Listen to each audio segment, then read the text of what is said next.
Hey guys, welcome back to my channel. And if you're new here, hello. My name is Caitlin Elliott, and I cover true crime cases on Tuesdays and Fridays, with my more vintage cases being posted on Fridays. If that's something that interests you, go ahead and hit that subscribe button, hit that notification bell so that you never miss a video. And in my last video, we actually discussed the highly controversial case of Mary Bell, whether or not everyone thought that she was responsible, even if she had all those problems with her growing up. And in today's video, we're going to be discussing the very heartbreaking case of Logan Lynn Marr. So Logan Lynn Marr, she was born on October 14th of 1995 to her mother named Christy, who was really young at the time. She was said to have lived in a very poor neighborhood in Maine that was considered to be very dangerous to be raising a child in. In fact, there was actually an anonymous phone call to Child Protective Services that actually stated that there was a young infant girl living in this poor neighborhood being raised by a 15-year-old mother, which, I mean, it should be nobody's concern or business, that's just me. This concerned them enough to send a DHS worker over to the house to investigate the phone call. Please do not bash CPS because they're just doing their job.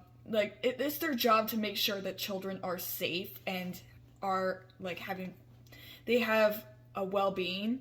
So the infant's mother made her way to the door and asked the workers what they wanted. They were like, does their child live there? She's like, yeah, what do you want? So they responded they wanted to see Logan and just the home that she was living in to make sure it was acceptable for a child. This specific caseworker who came to check on the call noted how Logan was just the most beautiful little girl that she had ever seen in her life. Obviously, Christy asked who could have possibly have made this call, who made it, who was spying, who was watching, but, DHS, they cannot say who it was that made the call because it had to remain anonymous. She was just hurt that someone would do this to her, and she already knew at this point that she knew who the caller was and that it had been her mother named Kathy. Christy and her mother, Kathy, did not get along very well, and they were constantly fighting all the time. And it seemed like Kathy was just trying to control everything about her daughter's life. Shortly after giving birth to her young daughter, Christy and Logan moved in with Kathy in her small apartment in Maine to try to have a better life for Logan. While living here, Christy and Kathy would argue back and forth constantly over how to properly raise baby Logan. These fights really hurt Christy, and Kathy would literally just call the state on everything and say, that she believed her own daughter was an unfit mother, which is just ridiculous to say. And her reasoning was that she was worried that Christy was also verbally abusive and harming her own baby. At one point, Kathy traveled to the local grocery store for only 1 hour, which left her daughter alone with young Logan. When Kathy returned, she was shocked to see that Christy was actually crying, just telling Kathy she couldn't stand being a mother and she felt like she was a failure. She was frustrated because she couldn't figure out how to stop Logan from crying. She was upset and she didn't know why she was upset. This was when Kathy decided to call the Department of Human Services about how she believed her own daughter was an unfit mother, which, oh my god, that has to be ridiculous to do. The state arrived at the home and checked it out, not finding anything really wrong with the welfare of young Logan, and they ultimately left. What Christy needed to work on, according to DHS, was that they considered to be a very unhealthy relationship between her and her boyfriend that she had at the time. She had a boyfriend who was using heroin and meth. Having a drug addict boyfriend was completely frowned upon, and she had a young child to take care of, and DHS had already been called on her, so at this point, she was just really worried.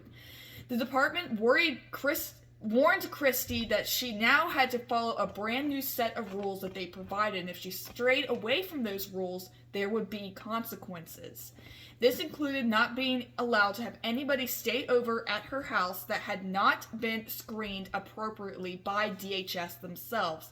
And she had to also submit a list of names to people that she wanted to date to the DHS for them to provide a background check on these people to make sure it would be okay for them to be around Logan. These people Christy was around had to be taken care of, and they had to be really thoroughly investigated and everything. So as time passed, Christy tried to do her best to follow what the agency had told her. And unfortunately, she was beginning to feel more and more resentful towards her own daughter. She felt like if she wouldn't have given birth, she would not be in this situation that she's in now. So she felt like being a mother had been completely just ruined her life, and that she couldn't even be her own person anymore. Not only were Christy's own relationships with men under scrutiny by the DHS, but soon so were her own mother's relationships. I find this to be extremely interesting, though, because Kathy was the one that made the call and complained that her daughter was an unfit mother when she was the one having a whole bunch of disgusting guys around her daughter and her granddaughter. So, I mean, it's just coincidental to me. It's just too weird. So, Kathy ended up meeting this guy named Mitch, and they quickly got married, after a couple weeks.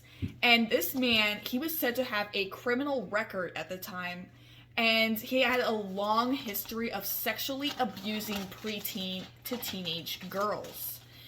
This is all, like I said, it's just so ironic considering what she said about Christy being an unfit mother, yet here she is bringing all these nasty guys into her house around the baby. So, I mean, they just spill in the tea when it comes to this. So I cannot even imagine just dealing with this. And the DHS workers told Christy that as long as Kathy was with Mitch, Christy was not allowed to be near her, which I couldn't even imagine not being even allowed to be near my own mother. That's crazy. So Christy tried to stay away from her mother as much as possible, but she really didn't have any sources for emotional support or income. Unfortunately, because of this, she ended up having to move back in with Kathy and Mitch. Christy really missed her mother, and because she was really lonely, she didn't really have many friends. So unfortunately, one day, Christy made a very costly mistake. She decided to leave her daughter Logan with a babysitter while she went out somewhere. Normally this would be okay, but on this particular day, Kathy's ex-husband Mitch, whom they had divorced at the time, he showed up at the house and he was just going crazy. He was drunk, he was belligerent. There was a concerned neighbor who had observed Mitch walking around, and they had called in CPS. So the department immediately did what they could to gain custody of Logan Marr. They decided it was best to go to the local court, and they retrieved an order that said that Christy had allowed her young child to be around unsafe people, including this guy named Mitch. Which, honestly, I feel so bad for Christy because she wasn't trying to have this happen. It wasn't her fault that Kathy, dated this guy and he just showed up at the house. That's just me. So when Christy found out about this, she just felt horrible because, like I said, Mitch wasn't even supposed to be there. So she was just devastated. DHS decided that it was going to be best at this time to remove Logan from the home. And despite the department's involvement with Christy since June of 1996, she continued to, according to them, demonstrate a failure to provide a safe home for Logan. They requested to have custody of Logan Marr to be granted to the state of Maine, so basically she would become a foster child. And this just completely broke Christy's heart, as she was just doing the very best that she could to raise her daughter. Hearing the department's plan to take Logan, Christy took her young daughter and she fled towards Boston so they wouldn't find her. But after a while, she quickly decided that she was just going to do what she could to get her daughter back. And she just, she had to do what she had to do. So she wanted to keep her daughter, and she fled way up there, and she realized that this was a bad idea because she was going to end up going to prison, and she just returned back home with her daughters. By the following morning, 2 CPS caseworkers had arrived at the home and had taken 2-year-old Logan. She was now officially in the custody of the state of Maine. The removal of a child from a home that is considered to be unsafe is often a very emotional part of a caseworker's job. When it comes to taking a child from the parents and putting them into foster care, the decisions are settled in court instead of being just with the police. CPS hates these types of cases because it makes them feel like they are torn between, having to help these families or having to take care of this child who is obviously in distress, or ruining a whole family by breaking them apart. So they just felt so torn about all this. So according to CPS workers, some parents would even act like they don't even care that their child was being taken away from them. And, you know, how can a mother, like, be okay with her child being taken away from her? I mean, you give birth to this child came from you. You are, like, most people, like, love their children as soon as they come out of the womb, before they even find out the gender. As soon as they find out they're pregnant, they're in love with them. And there's some people out there that give birth full term, don't abort or anything, and they don't want their child. It's just so disgusting. By the fall of 1998, Logan and Christy had been officially separated for 3 months. And according to DHS at this time, she had not made the changes that she needed to do to get her young daughter back. And she was just completely devastated at this time. Christy had gotten pregnant yet again, and she was missing these mandatory counseling sessions due to her depression that she had because she was pregnant and Logan was in the state custody. She was in the custody of the state. So the department informs Christy that if they are aware that she wants custody of Logan. So if she wants custody of Logan, she has to permanently end her relationship that she has with her mother, Kathy, so she doesn't have Kathy's boyfriend coming over. Christy decided to sever ties with her mother because the custody of her unborn child was officially in trouble. She was now 21 and a single mother of 2 young girls, which just stressed her out greatly. Christy ended up moving to a new apartment with Logan and her daughter named Bailey. She was pretty happy living there and started improving her life to take care of her daughters. Christy had not seen her mother Kathy in a while and would only communicate with her with videotapes that she would record of her children and send them to Kathy. Her efforts to stay away from her mother for the sake of her girls really reassured the caseworkers that Christy was trying. The department then returned Logan to Christy after 7 months of being away from her. In June of 1998, the case against Logan Marr was officially closed, and DHS just praised Christy and told her that she had accomplished everything that they needed her to do, so they were just excited. However, Christy did have to pay a hefty price for this, and she ended up cutting herself off from the one family member that she had, and that was her mother, Kathy. She felt very lonely and like a failure since she did not have any friends or family members other than her mother. Christy decided to travel to her father's home in Florida to get away from her mother and just go and talk to more family members. Her father had alienated himself from the family following a pretty nasty divorce from Kathy. It was also said that Christy had formally accused him of touching her when she was a child, but he denied this happening, and after a while, Christy just took back her statement and said it wasn't true. Christy decided that it was best to put the past behind her and move forward with her father for the sake of the children and move into the home. For a while, everything started going really well, and Logan really just seemed to thrive there. She was just having a good time. And even Lydia Baker, who was Christy's father's girlfriend at the time, enjoyed both of them living there, and they did not have a single issue with Christy nor Logan living there. They enjoyed having them there. They were happy. So, according to Lydia, she claimed that Logan was a very typical young girl who loved watching TV, and she would throw temper tantrums when she didn't get her way. She needed a stable life and a stable home, but unfortunately she didn't have one.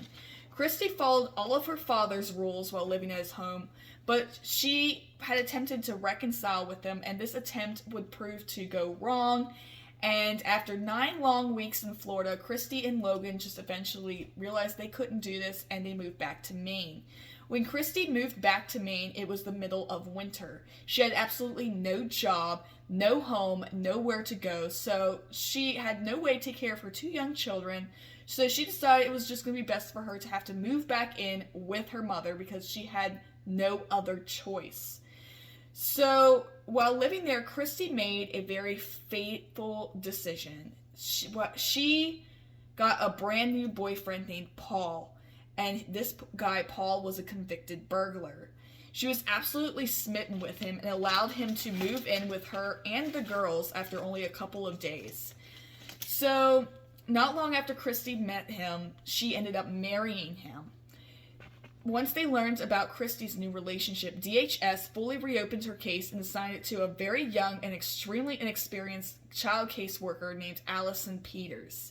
She had received an anonymous tip that Paul had actually hit Christy across the face, like punched her in front of Logan, though this was never to be confirmed by DHS. They didn't go and investigate it. They just heard the call, and that was that. Allison quickly arrived at Christy's house completely unannounced with 2 police officers to de-escalate the situation.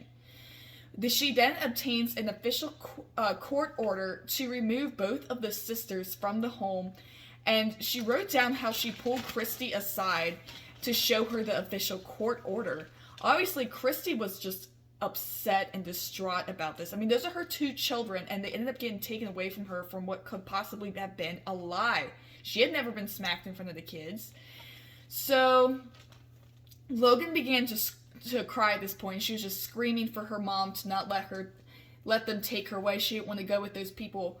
So, Christy helped dress both of her young girls before quietly leading them into the car, just completely heartbroken about what was going on.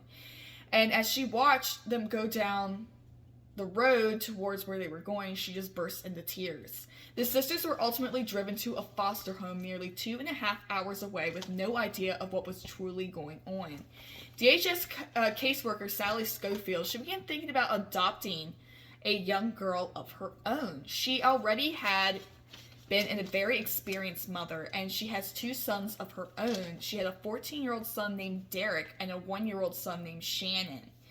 Despite being a mother, Sally was just super depressed because she only had boys. She wanted to have a little girl. So she and her husband decided to pursue adoption. Unfortunately, DHS, they don't really allow any type of workers for them to adopt the children. And this really upset Sally because she was just absolutely determined to be an exception to this rule.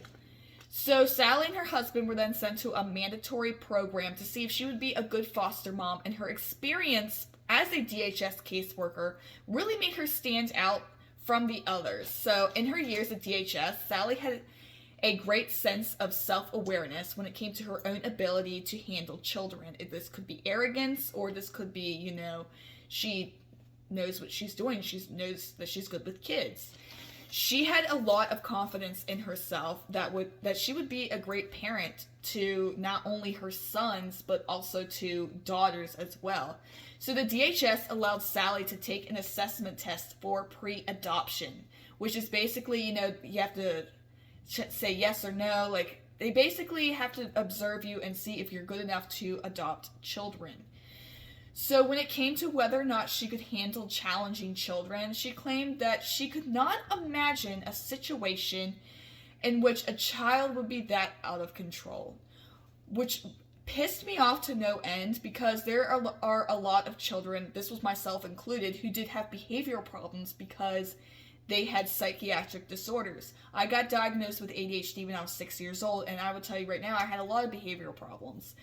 And it was very difficult, but I would not, act like that. Like, I know that if I had a challenging child, I would do what I could to make sure it would be perfect. There's no problem here. I would never have... It just seems like so arrogant. Like, it's just full of arrogance, her comment. It just rubs me the wrong way. For Christy, the clock began running out of time for her to gain custody. By July of 2000, both of her little girls were in foster care, and it seemed like that she wasn't going to be getting them back anytime soon. She had only 8 months to improve herself and her relationships with men, and if she didn't do that, she would lose her children forever. Once she realizes that she needed to make a change, she decided to divorce Paul and started working 2 jobs to make extra income. Along with all these seemingly positive things, she also began attending therapy classes. However, pretty soon, Christy felt like she was just being constantly dragged down, and she just wanted this all to end. She was just so depressed. So, She felt like she wanted full custody of both of her children. She felt like this was going nowhere. She just really wanted her children back in her arms. Unfortunately, Logan started dealing with horrible separation anxiety from being away from her mother, and the department placed both of the girls with a new foster mother named Mary Beth Anderson. From the start of moving into her home, Logan would constantly ask, when would her mother be back to come and pick her up? And that exact same month, Logan began seeing a new therapist, and she had started seeing this therapist like 5 times a week. It was said that she was very angry and confused about the whole situation. She didn't know why she wasn't able to go back to her mother. She would wait around for her mother to come and pick her up, and she just didn't understand why she couldn't be with her. By July of 2000, Mary Beth began having a lot of trouble dealing with 4-year-old Logan. She was getting really agitated and concerned by the girl's behavior, and she decided to bring her into the Spurwick Clinic to see why she was behaving this way. Logan spent hours and hours and hours under intense evaluation to see what was wrong, but they could find no evidence of any abuse. This was sexual and psychological to Logan. She was then recommended to take counseling to cope with the separation from her mother, and this was said to have been done to help see if this would improve her anger. So the night before Logan was to start her very first day of kindergarten, there was something that would happen that would just change everything. It was said that there was a physical encounter between Logan and her foster mother, Mary Beth, and this was just very alarming to DHS. DHS moved very quickly and removed the girls as fast as they could from the home and went out to search for another foster home. So this is when they decided to let Sally Schofield take in both of the sisters into her home. Sally was actually a DHS worker herself, and she really wanted to help the girls. DHS usually bars any type of caseworkers from becoming foster parents to children in the system because they said that it just connects them to the cases more, and they just don't approve of it. They don't like it. So Sally, she kept pushing and pushing and trying until 1 week later she received a call from a woman named Allison Peters from DHS. She informed Sally that the sisters were 2 very lovely, beautiful young girls who had no issues, which we know is bullshit because Logan has all the behavioral issues. This thrilled her, and before she even met them, she decided to do what she can to terminate Christy's parental rights. This would allow Sally Schofield to be able to adopt both of the sisters, so she finally has the daughters that she's always wanted.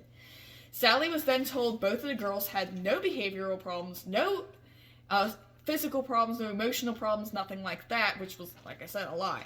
She then had the girls move in with her on around early September of 2000. She fell in love with them right away.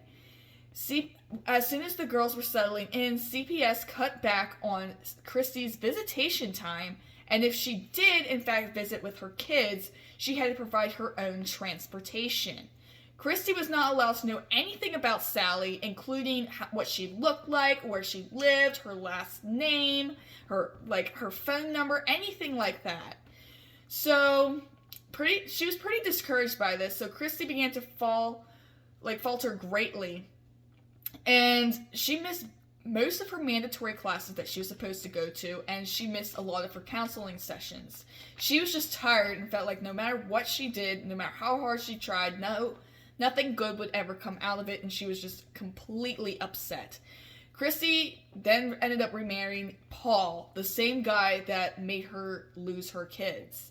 So in December of that year, Sally ended up sending both Christy and Paul a Christmas card where Sally told them just how well Logan was doing in the home. She had been able to provide her with swimming lessons and dance classes, which is stuff that, her mother Christy could never afford. But despite all of these classes going on, despite all the things that Sally had bought her, Logan was miserable living there. She would often tell little Bailey that they would have much more things to do in their next home, and this really upset Sally, and she started saying, "I don't know what you're talking about. You're going to be staying here forever because we're going to adopt you." Logan always wanted to know what was going on, and she acted like a parent towards her and Bailey, even though she was only 5 years old. By the time Logan had arrived at Sally's home, she was in her third foster home by the age of 4. She was often confused. She didn't know what to call Sally. She should call her mom, just Sally, mother. She didn't know what to call her. So it's also said that she became very upset during the visits that she had with her mother, Christy. She would tell her mother how much she hated living there and how she missed her and just wanted to come home. Her mother felt heartbroken, and all she could tell her was that it just wasn't possible for her to come home because mommy needed to get better. It has to be absolutely devastating to have your child cry and tell you that they want to come home, but there's nothing you can do about it to ease their pain. So on October 30th of 2000, Logan had told Christy that she didn't like Sally, and after admitting this to her own mother, she burst into tears. Christy then tells Logan that she loves her no matter what and that she will always be there for her daughter if there's anything wrong that she could tell her. On one occasion, Logan asked Christy, "Do you know what Sally looks like? I really don't like her." Like, this was quoted from her. I feel like if a child is saying this, it's important to report this because there could be something wrong. And after this would happen, Logan would just start throwing temper tantrum after temper tantrum after temper tantrum. She would get furious and she would flail herself about, screaming on the top of her lungs at Sally's home. And she would often say she doesn't need Sally, that she hates Sally, and that she could take care of herself. And Logan often did take care of herself. She would then rip apart her bed. She would pull apart, she would try to rip open her pillows. She would kick her walls. She would try to flip her bed, just making her whole room a mess, essentially. The little girl, who was only 5 years old, was said to have so much pent-up anger and aggression in her. And it was just so heartbreaking for Sally to see this because, like I said, she was only 5 years old. When her mother ended up hearing about this, about what was going on with her daughter, she was just alarmed and confused because she knew Logan would never act like that. She has never acted like that. So there had to have been something going on with her daughter, and this really upset her. Christy then was allowed to have a supervised visit with both Bailey and Logan. And on December 18th of 2000, Christy finally had her official visit with her young daughters. So she decorated her house for Christmas that year, and she brought out all the Christmas presents and placed them under the tree for her kids, and she sat down on the couch just waiting for them to arrive. There was a DHS worker who also had to come in and supervise to make sure that nothing happened between the mother and the girls. And Logan, she then pulls her mother aside, after they had opened up presents, and she starts informing her that Sally had hurt her. The DHS worker asked what she did to Logan, and Logan then aggressively squeezes her own cheeks like this, and added that Sally had also done the same thing to Bailey. Despite being told this, nothing was done. Because of course. In early January of 2001, there was another supervised visit between Christy and the girls. Logan yet again pulls her mother aside and tells her that Sally had once again handled her roughly. She explained that she was smacked across the face while also being cocooned in a blanket so she couldn't move to protect herself. She explained all of this, and Christy was just horrified to hear about it because she couldn't do anything, couldn't comfort them, and couldn't say anything, couldn't do anything, otherwise she would lose visitation rights. So according to official foster care records, DHS workers are required to visit foster homes quarterly to investigate all complaints of abuse. However, Allison Peters never did so, and she assumed that the girls were lying. Yeah, complete bullshit. So by January, Sally, she quit her job as a care worker, and DHS decided to do everything they could to help her adopt both of the sisters. They just dropped everything to help Sally. So, however, it was well known that Sally Schofield was struggling a lot with Logan and her frequent outbursts. On January 8th of 2001, 5 days after the last allegation, Allison Peters emailed Sally. She claimed that Christy was up to her old tricks, so this could make termination easier and make it quicker for Sally to get custody, which is disgusting. Oh my god, it's like they were making jokes about how it's... Ugh. So in late January, Christy wrote her very last letters towards her daughters, apologizing for how she was and that she was going to end up losing custody forever. Unfortunately, Logan never heard or received Christy's letter, as Christy was hoping to give it to her at their next visitation on January 31st of 2001. That day, there was a very horrendous snow blizzard, and this made driving far too difficult for a lot of people to get around, because it was mean, and it's January, it's calling for like feet of snow. So Sally decided to make a decision. She was going to call off the scheduled visit because of the inclement weather. At 3 p.m., Logan went down for her nap as usual, but when she woke up that day, she just flew into a fit of violent rage. Sally was absolutely alarmed by her behavior and wanted to know what was wrong, but Logan wouldn't respond to her. She began to feel that the little girl just wasn't herself that day, like she was having a bad day, and she asked Logan if she needed to scream, and the little girl responded, yes. Sally then gently led her into an unfinished part of the basement and placed her into a high chair, which she's 5 years old, why she needed a high chair, and claiming that the girl was able to get out of the chair if she ever needed to. However, Logan stayed in that chair for an hour as Sally went upstairs to cook dinner. This is all according to Sally. After quite a bit of time had passed and dinner was made, Sally decided to make her way downstairs into the basement and ask Logan if she had calmed down from her fit. Unfortunately, there was no answer. So she entered the basement fully and then screamed when she saw Logan laying on the ground in her high chair like she had just knocked it over. Logan was not breathing, and Sally, who was panicking at this point, called 911 right away. Logan was then rushed to the Maine County Medical Center, where she was announced as dead upon arrival. That same night, the local authorities arrived at the home to interview Sally Schofield. She claimed that she had gone to check on Logan, and that was when she noticed the little girl just laying on the floor, and she thought she had hit her head. And when she said that she had hit her head, she just assumed that she had just fallen over and just knocked herself out when she hit her head. In Sally's home, detectives found evidence that really began to contradict her original story. Sally's just making herself out to be like a little asshole. So to begin with, authorities then discovered clumps, and I mean clumps, of duct tape laying just all over the basement floor. And these pieces had been wrapped around poor Logan's head and her body.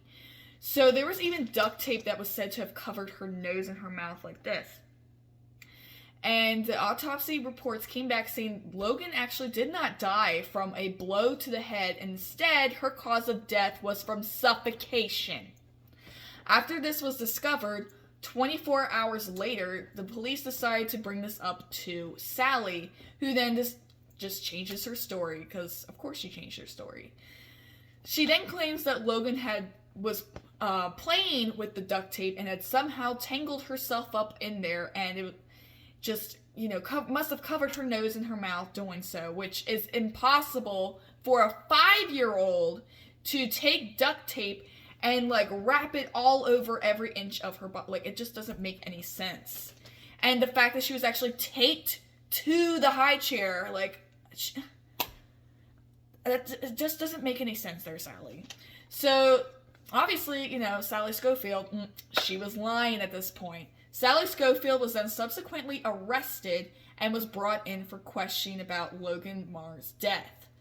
When word about this case began to spread, everyone was just shocked because this was a DHS caseworker who had adopted a bunch of, 2 little girls and had claimed to give them a better home, but it just seemed like it had just gone to shit, and this woman was being accused of murder. So she had previously been considered the perfect candidate for adoption of Logan and her sister Bailey. On March 8th of 2001, like I said, Sally was arrested and formally charged with both murder and manslaughter after she had taped Logan's nose and mouth shut. DHS arrived at her home shortly after this arrest was made, and her charges were made public, and they took her children from her home and put them into the foster care family, sending them 5 hours away. Isn't that just ironic? I'm telling you, the Lord works in mysterious ways. The last time Christy ever saw her baby girl Logan was at her funeral. She got to dress up her girl one last time before the viewing, and it broke her heart to pieces. Logan should have been there playing with her mother, playing with her sister, and just enjoying life, but instead her life was senselessly taken from her at the age of 5. So, in June 2002, Sally was then officially tried in court for the murder of 5-year-old Logan Marr, for which she actually denied any involvement. She was like, I don't know how she got in that chair, I don't know how she got the duct tape around her, I don't know what's going on. And she refused to talk to any of the reporters outside of the court whenever they asked about her charges. She just kept saying over and over again that she never thought that she could have done this to Logan, and she might have just blacked out, and I mean, we've heard these excuses how many times now, like, come on. Instead of being charged with murder, Sally was then charged with manslaughter, being sentenced to 20 years in prison, but she was recently released from prison on April 25th of 2017. Because of course she was. There were no charges or disciplinary actions against any DHS employee who had any connection to the case, and Allison Peters actually testified against Sally at the trial. She was never even asked about her failure to respond to Logan's complaints about Sally, and was then placed on paid administrative leave for a month. But after 3 days, Allison quit working at DHS. Sounds like some sketchy shit, right? So after 5-year-old Logan's death, her 2-year-old sister named Bailey moved back to her 3rd foster home. Christy decided to do what she could to gain custody of Bailey again so that nothing like this could ever happen to her, like what happened to Logan. So in February of 2002, Bailey was then returned to Christy for good, and she never had any more issues with custody. A year and a half later, Christy then received a call that the main DHS had closed the case file on her and her children for good. So, my God. I would love to know what you guys think about this case, because this is a wild one. I have never been so pissed off at the foster care system. I've never been so pissed off at this Allison Peters chick, this woman Sally Schofield, who's like, oh, I'm a perfect candidate, and ends up duct taping a child. Like, her excuse was, oh, the child was having a temper tantrum, so I duct taped her, and then, I don't know. I don't know her logic. I don't know what she was thinking. So I'd love to know what you guys think about this case. Do you guys think that she should have been sentenced for murder? Do you think it's ridiculous that she got out of prison in the first place in 2017? Because I think it was ridiculous.